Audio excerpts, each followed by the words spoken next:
Thank you. It's a pleasure to be with you. It's a particularly special treat for me to talk with you about the many accomplishments of Lisa Yang, who we honor tonight.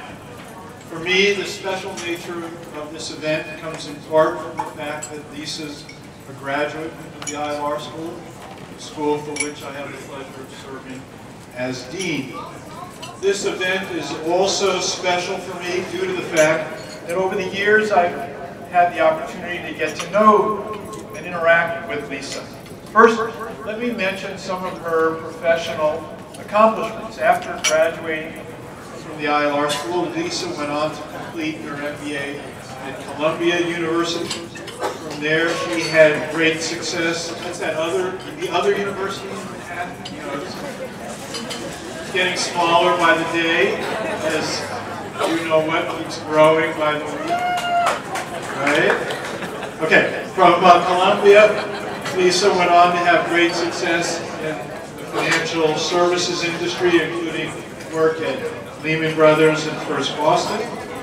And actually, as you may know, if you know Lisa, she's rather modest about her professional accomplishments on Wall Street, and I could go on and on about those, but in the spirit of this event, what I'd actually like to particularly highlight and focus on are Lisa's many philanthropic contributions. Now, if you know Lisa, you see that the common thread that links together her commitment to philanthropy is her devotion to diversity and inclusion.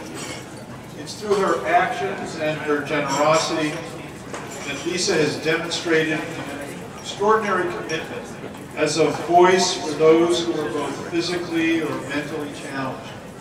Lisa's passion seems to be driven both by her own personal experience and her sharp analytic insight into how the world works, an insight which I only speculate, is derived both from her upbringing and a set of educational activities that preceded and were reinforced by her experience at Cornell.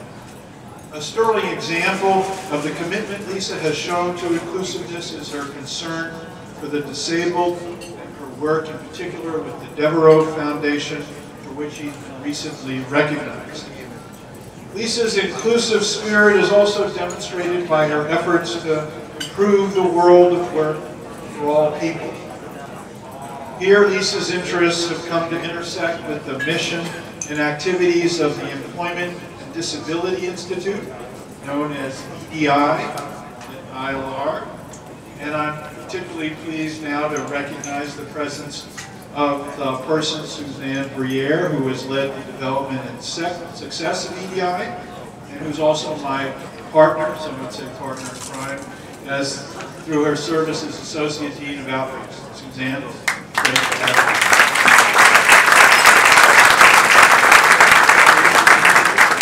So for Lisa and EDI, while there are many accomplishments to celebrate, there remains much important work to be done to produce true diversity and inclusion at the workplace and more broadly in society. It should be noted that to EDI and to Lisa, diversity and inclusion extends beyond ethnicity, race, gender, so as to include the aging and the disabled.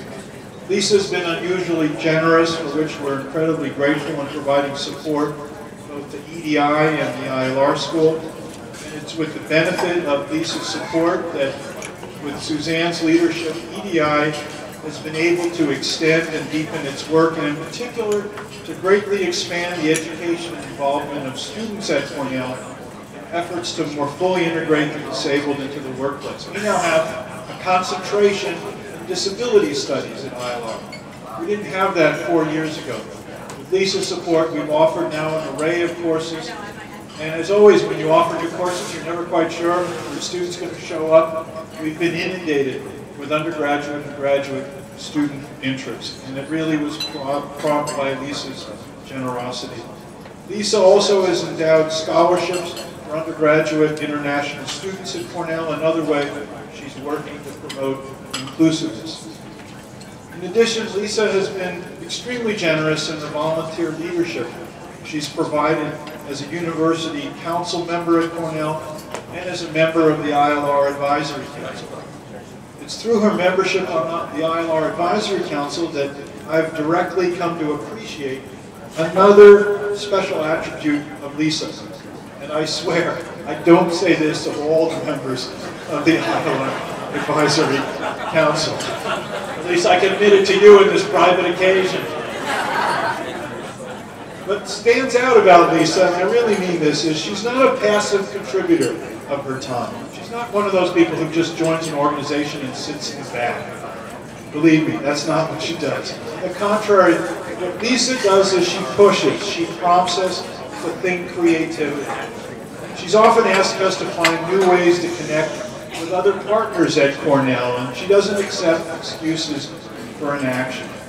By pushing EDI and more broadly ILR to develop deeper connections with other colleges and programs that have overlapping inclusive initiatives, Lisa's encouraging the very sort of cross-college collaboration that Provost Fox and President Skort have been pushing at the campus. In many ways, what Lisa is doing is pushing us to leverage our actions. And this leads me to wonder whether there's some deeper connection between Lisa's experience on Wall Street and her active and leveraged approach to diversity and inclusiveness. Lisa's also passionate about the arts. One reflection of her interest in the arts is the generous support she's provided to the Johnson Museum at Cornell. And here I want to acknowledge, I'm really happy to do this, the presence of Frank Robinson, the renowned Jersey. Frank, you stand up. You gotta stand up.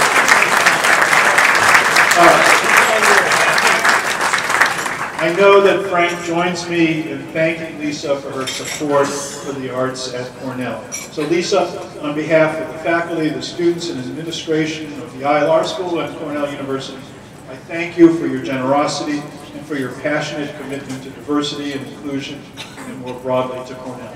Thank you. Now come on up.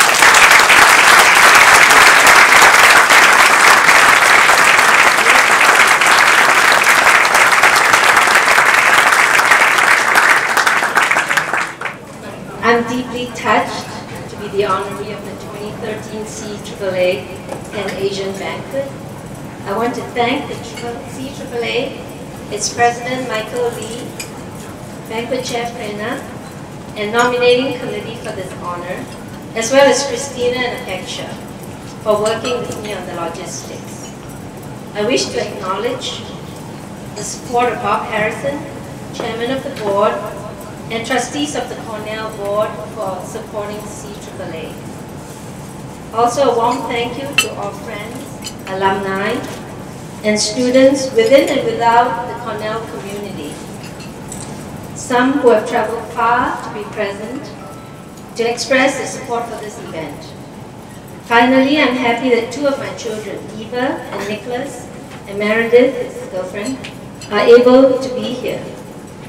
Tonight, I want to relate a brief story of my journey and discovery of public service, with which some of you might identify.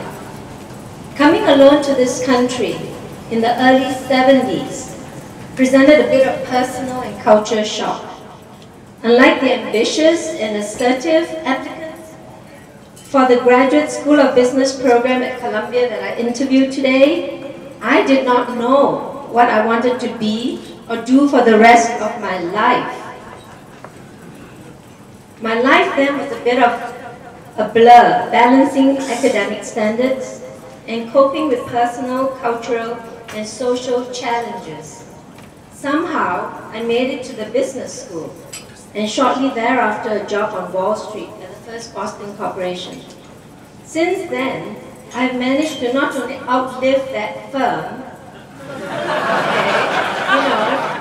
but also my successor firm, Lehman Brothers.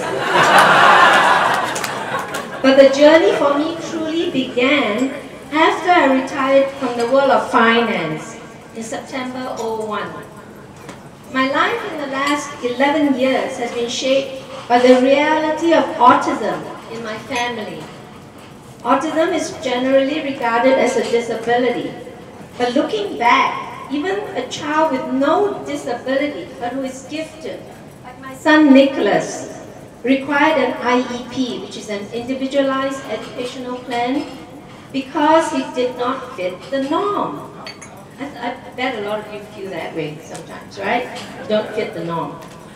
Aside from dealing with the day-to-day issues common to all families with an autistic member, I started to question what support systems and employment opportunities existed for autistic individuals when they aged out of school. From personal experience, I was very sensitive to issues for families and siblings, and perceptions and biases in the community and society at large.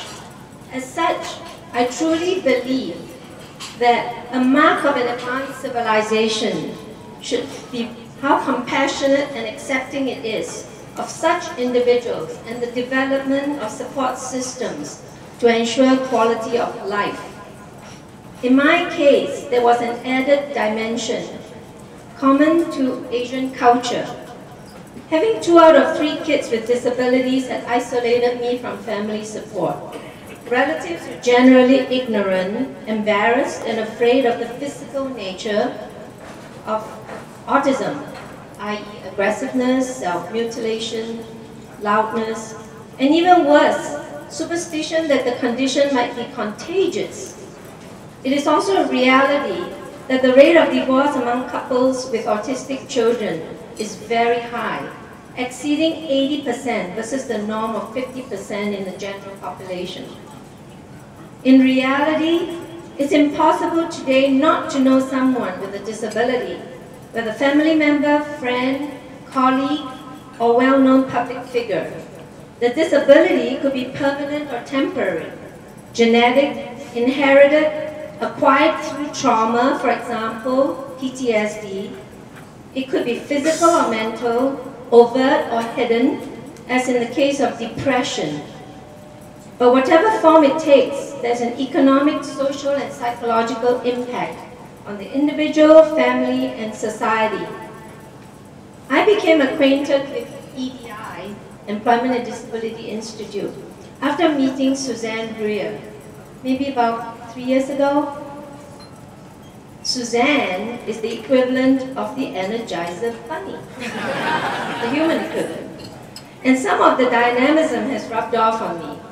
I became interested to help grow EDI, as I shared in Suzanne's vision that disability studies, especially as related to the workplace, were very relevant to today's world.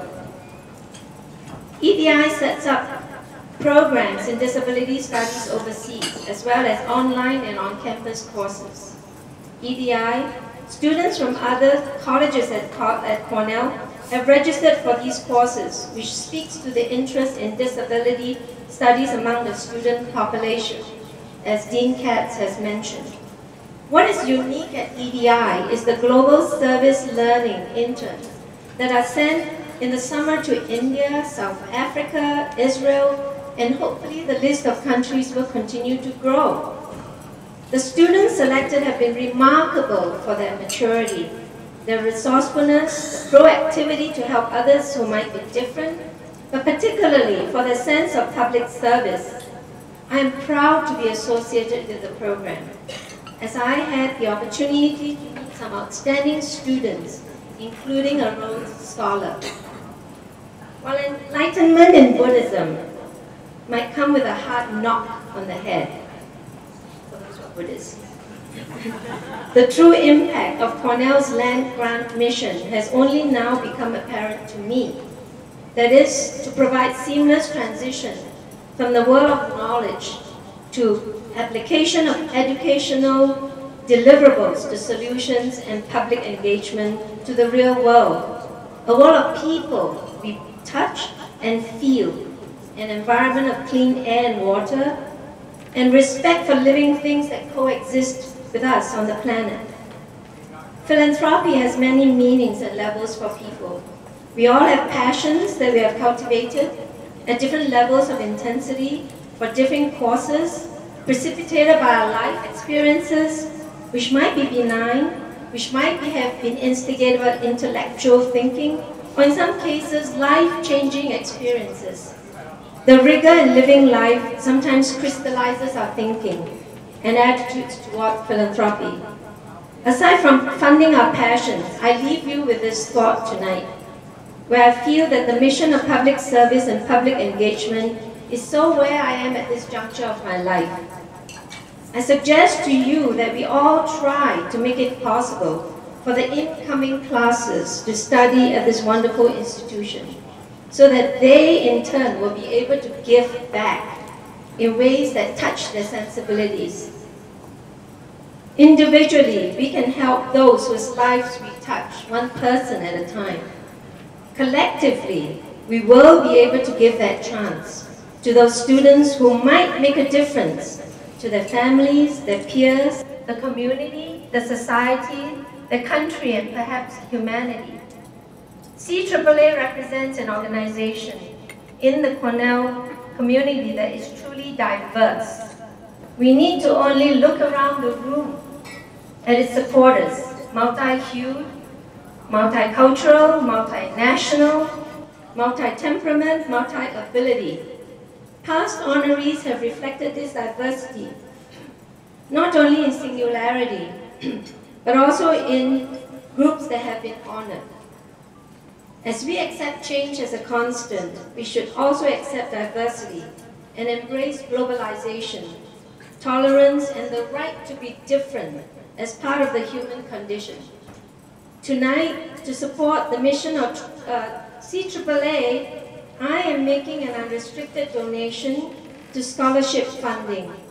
I hope, excuse me, I will give the check to the right person. All right. I hope that those of you present will join me to invest in the future of diversity and public service. Finally, in celebration of another new year in the Chinese calendar, Gong Xi Fa Cai, or Gong Hei Fa Choi in Cantonese. And may the coming year of the snake be a prosperous one. In parting, final word, to quote Morrissey, thank you for being here, and thank you for being you.